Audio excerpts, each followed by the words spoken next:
Assalamualaikum warahmatullahi wabarakatuh.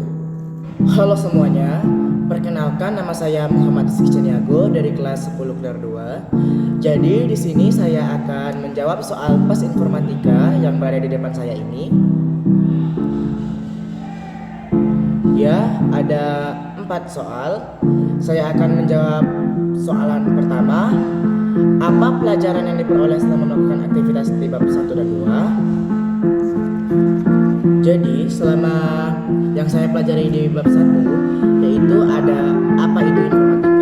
Menurut KBBI, informatika adalah ilmu tentang pengumpulan klasifikasi penyimpanan, pengeluaran dan penyebaran pengetahuan yang direkam.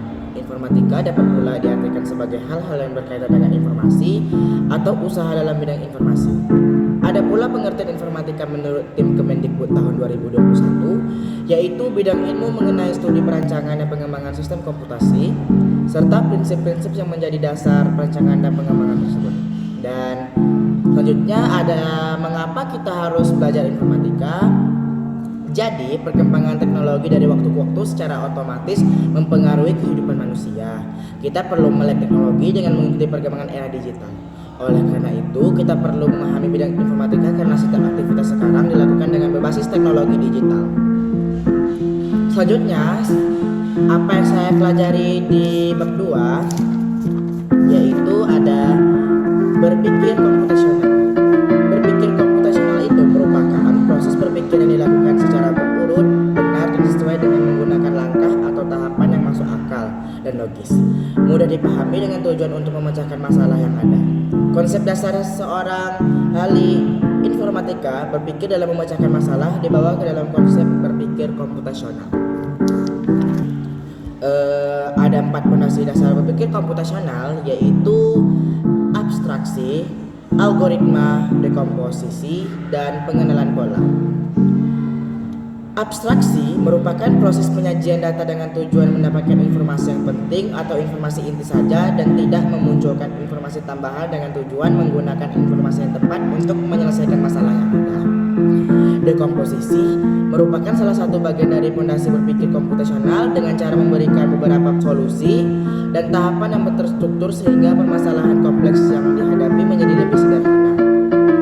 Pengenalan pola atau pattern recognition merupakan fondasi lainnya dalam berpikir komputasional, yaitu dengan cara melihat perbedaan kebersamaan dari data yang ada sehingga terlihat tren dan keteraturan data tersebut untuk kemudian digunakan sebagai prediksi atau proyeksi pada masa mendatang. Selanjutnya ada penulisan algoritma. Penulisan algoritma sangat dibutuhkan dalam proses berpikir komputasional dan digunakan untuk memecahkan masalah dengan menggunakan langkah-langkah yang sesuai, terstruktur, dan masuk akal. Selanjutnya, pertanyaan kedua, apa pelajaran yang diperoleh selama melakukan aktivitas di bab 3 dan 4?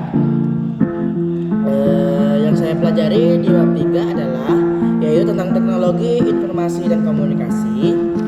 Jadi di sini saya sudah belajar tentang memasukkan spreadsheet Microsoft Excel ke dokumen Microsoft Word, memasukkan spreadsheet Microsoft Excel ke presentasi Microsoft PowerPoint, memasukkan dokumen Microsoft Word ke presentasi Microsoft PowerPoint, memasukkan chart Microsoft Excel ke dokumen Microsoft Word,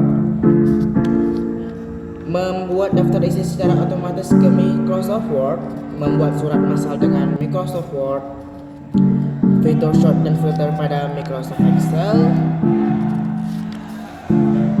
validasi data pada Microsoft Excel, mengatur penanggalan slide pada Microsoft PowerPoint, dan juga pencarian informasi dengan Google, pencarian gambar menggunakan Google, pencarian menggunakan suara, fitur-fitur Google lainnya. Dan saya belajarnya di lab komputer yang berada di SMK 2. Selanjutnya, apa yang saya pelajari di bab 4 yaitu ada sistem komputer. Jadi, sistem komputer itu komputer memiliki banyak komponen yang saling bekerja sama saat beroperasi.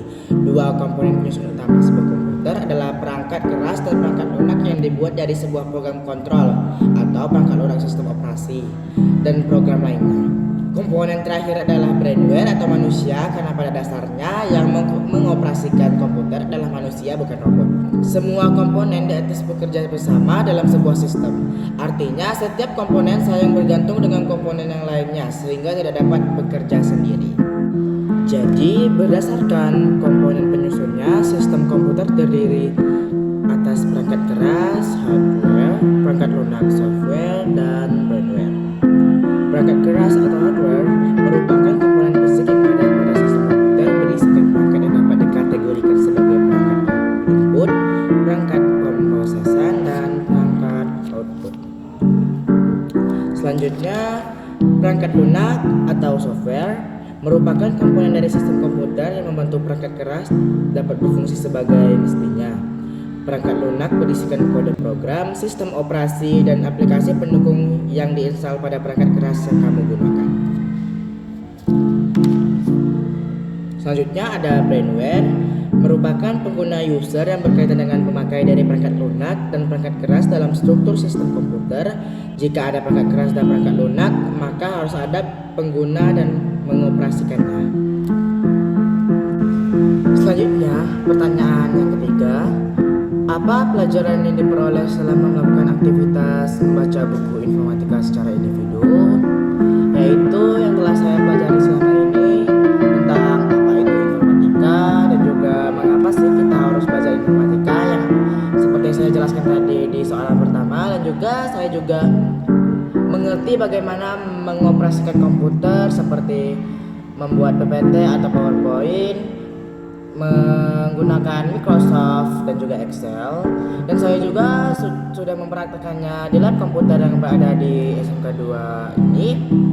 Jadi saya lebih mengerti cara menggunakannya karena sudah mempraktekannya langsung, dan juga saya juga sudah mempelajari tentang komponen-komponen penyusun di komputer seperti software, hardware, dan juga brainware. Selanjutnya untuk pertanyaan yang keempat atau yang terakhir, apa yang akan dilakukan untuk perbaikan dalam melaksanakan pembelajaran informatika? Jadi saya akan tingkatkan fokusan saya karena saya suka kurang fokus dalam belajar informatika, dan saya akan tingkatkan cara penggunaan komputer dengan lebih baik, karena semakin perkembangan zaman dan teknologi maka semuanya akan melibatkan dengan teknologi juga, dan saya akan belajar lebih lagi menggunakan Microsoft, Excel, dan membuat PPT atau PowerPoint. Jadi itu saja dari saya. Apabila ada salah kata mohon dimaafkan. Wabillahi taufiq wal hidayah. Wassalamualaikum warahmatullahi wabarakatuh.